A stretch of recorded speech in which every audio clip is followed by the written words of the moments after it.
So our next speaker is Lauren Ramsey. She's a social storyteller. When I read that, I'm very curious to see what she means by storyteller specifically. She has a creative, intellectual mind, so that obviously helps with her storytelling, and she's going to tell us about. She's lived all over the world, so she's been able to develop skills that I bet a lot of us haven't been able to. I personally, when I speak, when I learn through people, I surround myself, because I don't get to travel that often, by people from all walks of life, different ages, so that's how I interpret my experience on a day-to-day basis. But she actually has been able to go to different countries, learn different cultures, so I can't wait to hear what she has to say about her different points of view, and being able to interpret that and use that in her business life. It's also helped with her problem-solving skills, and it makes her adaptable, living in different countries, which help her analytical mind and creative mind in expressing herself. So I'd like to welcome Lauren to the front to go ahead and speak.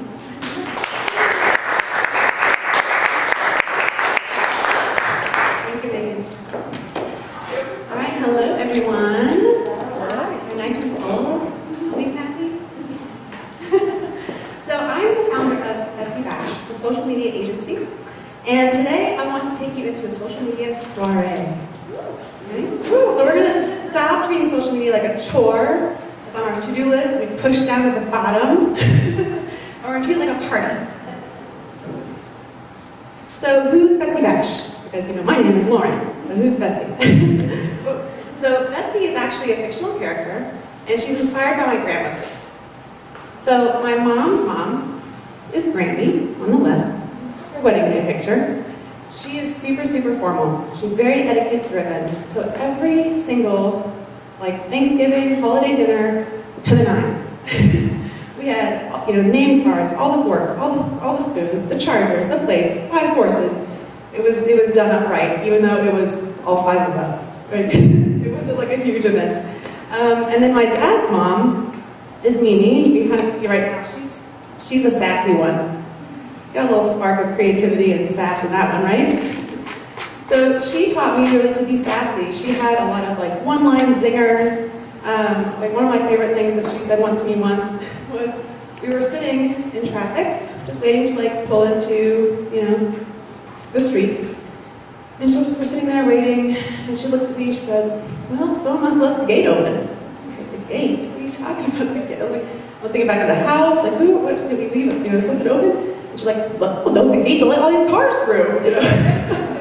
Okay, maybe. We could think of that. So that's my grandmother's in a nutshell, and that's really who has inspired Betsy Bash. So my approach to social media is, you need to have the etiquette side. You need to know what the social media etiquette is. You need to have a strategy behind it. But you need to be sassy once you're there. Right? So here's a little bit about what our work looks like. We work with our VIP clients, as we like to call them, where we do all of their social media postings for them, all their strategy for them, all their content creation for them, a lot of their blog posts, their website updates, things like that. So on the left side is just a fun meme that I found one day. And it just says, Smonday. The time when Sunday starts feeling like Sunday and the anxiety of Monday kicks in. And the only, copy I wrote was, oh no. And I got, 87 shares. It's pretty cool, right? The one in the middle is a nonprofit that I work with. They spent a year working with 9 students from across the U.S. to prepare them to speak in Washington, D.C. and present their white papers on a STEM-related topic. So that was pretty cool. That was a pretty nice moment for them. That's them in Washington, D.C.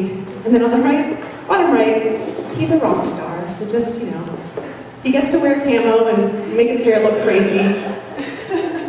But in the first hour, it had, now of course I can't read it, but a lot of views. Let's just say a lot. So that's a little bit of what our work looks like. So it wouldn't be Betsy if we didn't give you an etiquette tip. So your mom was right. You have to mind your manners, right? So when you see somebody follow you on Twitter, say hello, say thank you, acknowledge them, look through their Twitter profile, see who they are as a person, because there's a person on the other side of that Twitter handle, right? And connect with them. Find a way to be like, oh my gosh, you love dogs? I love dogs, right? So that's your etiquette tip for the day. All right, so back to the soiree. We're here to have a party. So when you think about going to a party, think about that party that you went to that you remember forever. You're like, that was the most epic party ever, right? That's what you want your social media to feel like. When someone walks onto your Twitter profile page, you want them to feel loved, welcomed, and excited to be there. So don't think about it like a chore. Think about it like a party, or a soiree, as Betsy would say. All right, so what soirees should you attend? So that depends on your business, right? Not everybody needs to be on every single social media platform out there. That's madness. You can't manage all that, right? By all means, if you want to, claim the name, but don't try to manage all of that all at once. Nobody has that much time, unless you have a huge team, right? So that's kind of the way you approach, like, what soirees do I want to attend? Start thinking about each social media channel as its own party, right? Facebook is very different than Twitter. Twitter is very different than Periscope. Periscope is super different than even YouTube. And they're similar medium. And then what is the etiquette of that party, right? So just like you wouldn't show up in overalls to a gala, you probably shouldn't use a ton of hashtags on Twitter, on Facebook, right? Leave that for Twitter. That's the etiquette of Twitter. And then, the same way as when you're going to a party and you're trying to figure out, like, who do I want to meet at this party? Like, maybe I'm a young single girl and I'm looking to get married, right? So when you go to your social media profiles, like, who is it that you're trying to meet? Who are you trying to attract? Who are you trying to connect with? And build that into your strategy. So a common question that I get is like, so I have a Twitter account, but what do I say on Twitter? I can't possibly think of things to say all day long on Twitter. So what I like to do is split things into categories, right? So you want to entertain them, you want to share something with them, and you want to pitch them. But in that order. So just like if you're walking into a networking event, you wouldn't just like walk into the doors and be like, hello, I have a social media agency and I would love for you to be my client. That'd be weird. So what you want to do instead is come in, say hello, say, hey, I'm Lauren. Like, yeah, I just moved to Chicago like almost a year ago. How long have you been here? Oh, that's so cool. Like, just get to know them just like you would in person. Do that online. So then the next question I have is, but how do I find all these things to talk about? Like, even if I decide to do everything on Twitter, that's a lot of things I have to say all day. And I only have one blog post I wrote.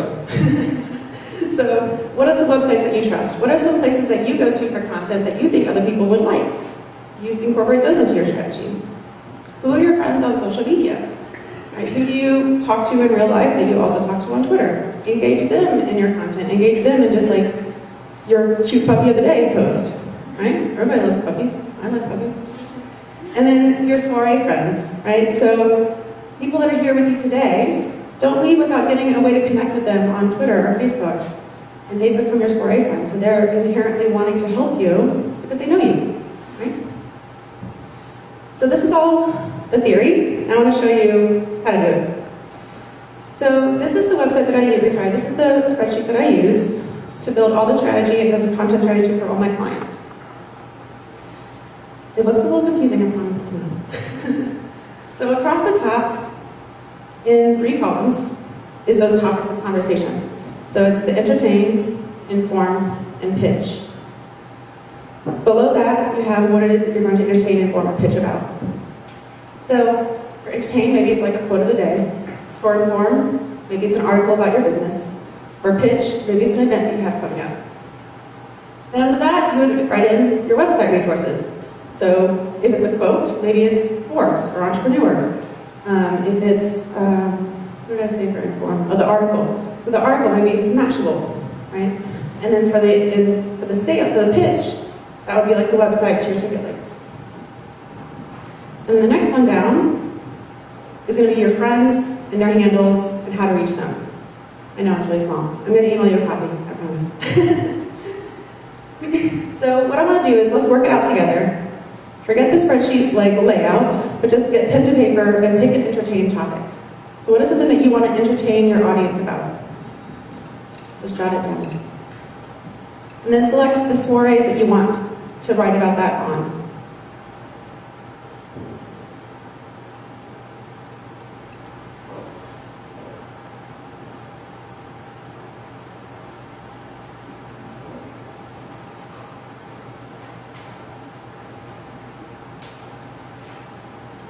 And once you've got those done, kind of brainstorm on like, what's a website that you could go to if you were just out of ideas? BuzzFeed, Mashable, Yahoo News.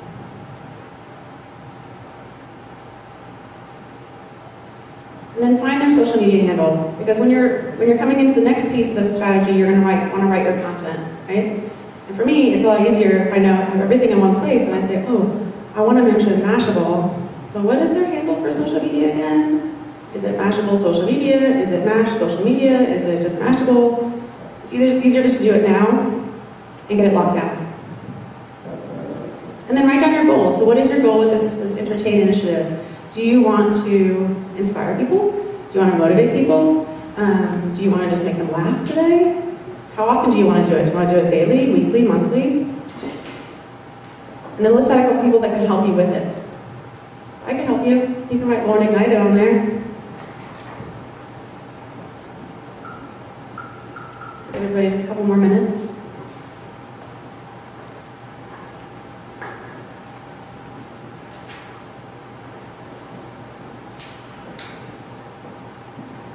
Okay. Then I want to give you an idea of what this looks like. So for mine, I just kind of zoomed in on that entertain section, and for me, I put quotes.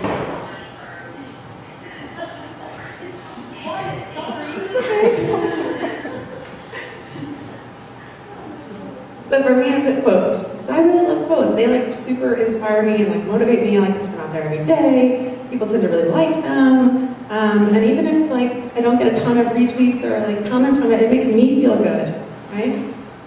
So the list that I have for like website resources is Momentum. Does anybody use that Momentum dashboard on Google? They put a quote at the bottom of that every day, and they're always super inspiring. So I just share them again. I also put Forbes and Entrepreneur. And then the resource handles. So Forbes is Forbes on both Twitter and Facebook. But Entrepreneur is Entrepreneur Mag on Facebook and Entrepreneur on Twitter. So good things to know when you're like feverishly trying to write that Facebook post and you can't find the page that you want to tag. So my goal on the Facebook side is to inspire entrepreneurs weekly. My goal on the Twitter side is to inspire entrepreneurs daily. And then my soiree friends on Facebook is Anisha Anand. She was on my podcast a few months ago, and God bless her, she likes almost everything I post. So she's amazing. She's a really, really fantastic friend and fan. And then on the right side, on the Twitter side, I put 2 different social media handles of people that had like responded to my tweets and the quotes that I put up. So I know that they already like it. So like if I have one, I could even say to them like, "Hey, did you see my quote today?" Just kind of engage them that way. All right. So quick check. Is this making sense? Yes. Okay. All right. So the other thing is, how often should you post, right? So this is just like a quick cheat sheet. So for Facebook, 2 posts a day is good. For Twitter, you really want to try to get 24 tweets a day? Which is a lot. But because Twitter has such a short time span, essentially like when you log in, you'll probably scroll backwards a little bit, you'll hang out for a little while, but you're probably not going to scroll back a full day's worth, right? So if you're not out there within like the hour, they're probably not going to see you. So the basic would be 5 posts. Try to do it like morning, afternoon, dinner, evening, right? So tweet when you eat. And then just keep pushing towards that 24. Instagram is good, about 2 or 3 posts a day, and LinkedIn is good, about 1 to 2 times a day. So the timing of this actually does also come into the strategy. So sticking with your entertaining topic, when do you want to share that? All right, so write that down as well. And then just write 1 post for yourself.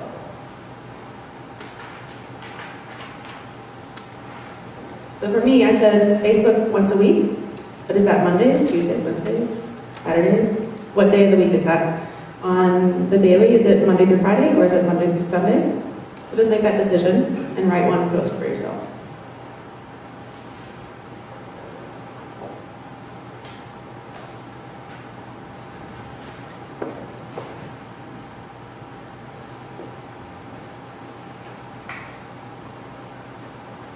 All right, so what does that look like? So here I gave you kind of a glimpse into it. So on this one I actually put 2 posts for Facebook. And then I have 2 tweets at the top on the right side, and then I just have reminders to myself to post something. So when I go into the social media strategy at first glance, I do all my post phrasing for all the timing of it, and then I come back through and do the content. So what this does is it gives you 2 things. It gives you the strategy of what it is you're going to talk about, those are your columns. Then it tells you how often you're going to talk about it based on your rows.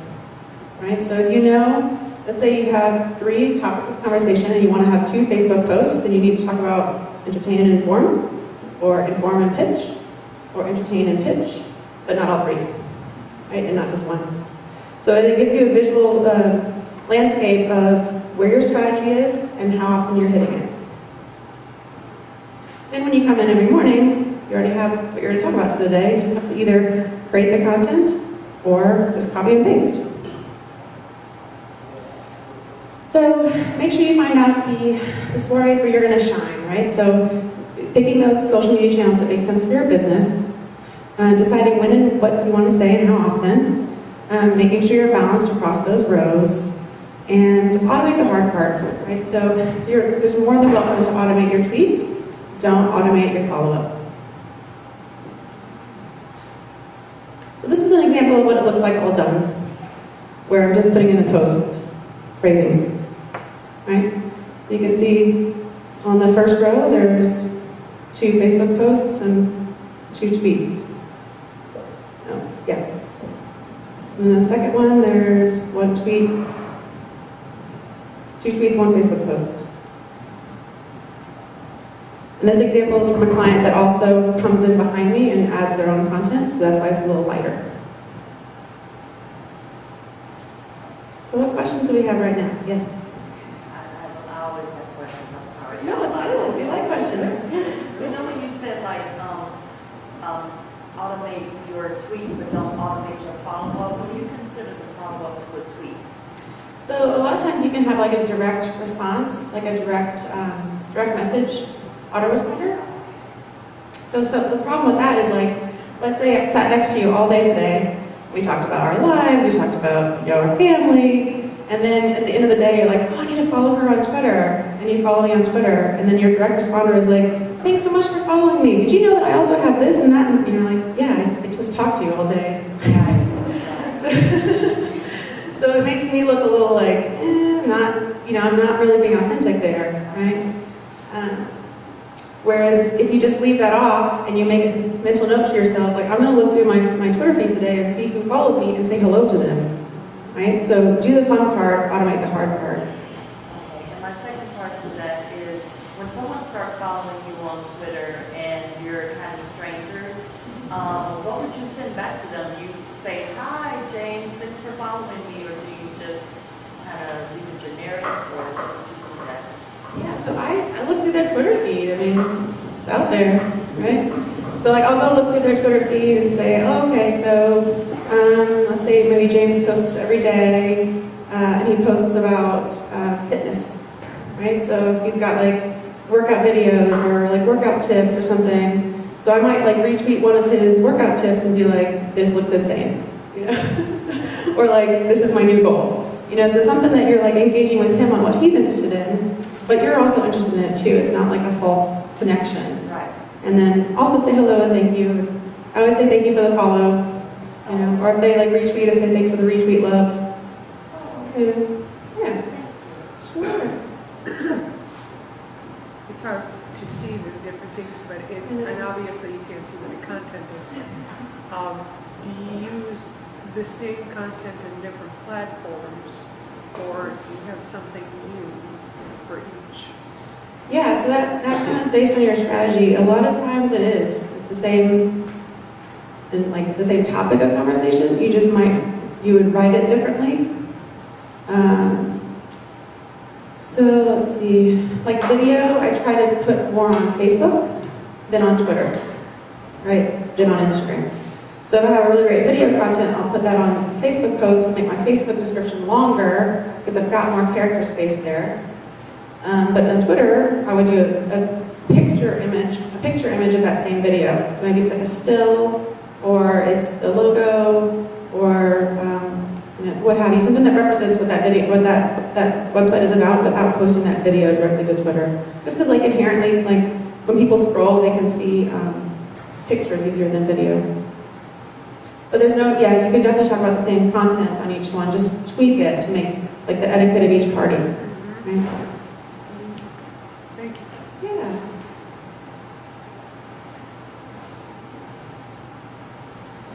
So, Betsy says, good old Betsy. So be nice to everyone you meet. Say please, hello, and thank you. Be cautious about your automation. Don't automate your follow-up. Be consistent. Right? So if you choose to do that quote every day, do your best to get it out there every day. Because if people can't rely on you to do the free content, they might not rely on you to give their money to you to do work for them. And then be sweet and sassy. And you can get a copy of this spreadsheet. Just go to betsybash.com and scroll down just about the middle. There's a first name and email form. Just grab it in there and I'll email you a spreadsheet right now. So, leave it up a little bit. Any other questions from anybody?